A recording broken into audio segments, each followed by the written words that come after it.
You know, in your career, there are a few things that are absolutely critical to your success and, let's be honest, your happiness. And right at the top of that list, your direct manager. Their style dictates pretty much everything, from the projects you get to the promotions you're up for. And that is not an exaggeration. I mean, we've all been there, right? The wrong fit can feel like you're just constantly fighting the current. But what if you can crack the code? If you can figure out how your boss operates, that's where you can unlock some serious growth. It's pretty much a fundamental rule of the workplace. Oh, you know the type. The kind of manager where every single I has to be dotted and every T has to be crossed. So today, we're going to explore one of the most structured and honestly, one of the most misunderstood leadership styles you'll ever come across. So, let's start with the basics, the blueprint. What exactly are the core components that make up this very, very specific leadership style? To put it simply, this is a leader who trusts the system above all else. They truly believe that established rules and procedures are there for a really good reason, and that reason is usually to manage risk.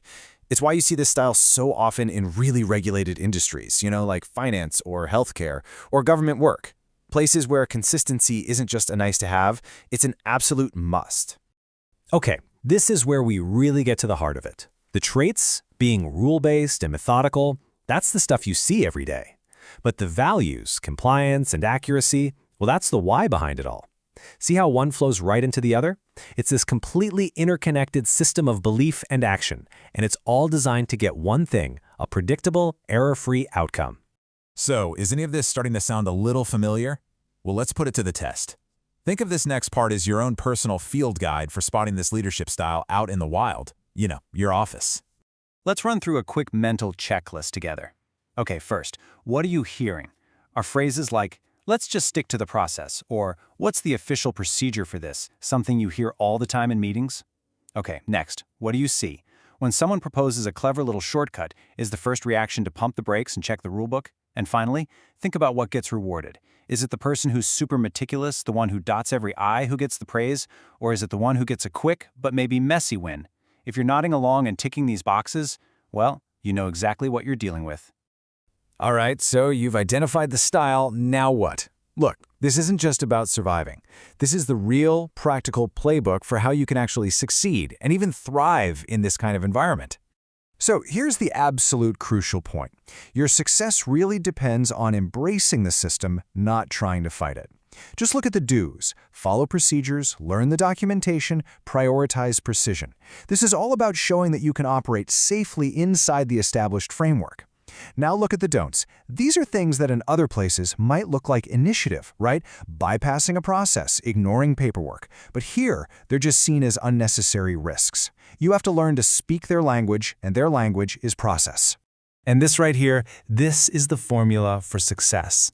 It's not just about getting results, it's about getting them the right way. And the key variable in that whole equation is adaptability.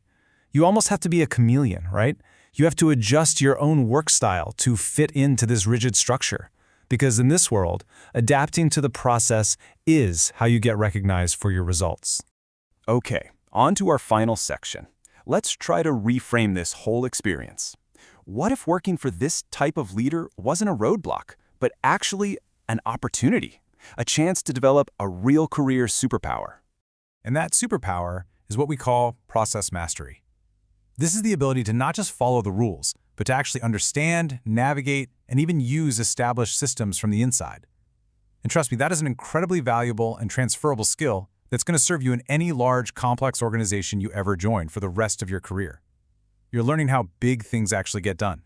And if you ever find yourself getting frustrated with all the rules, just always come back to this idea.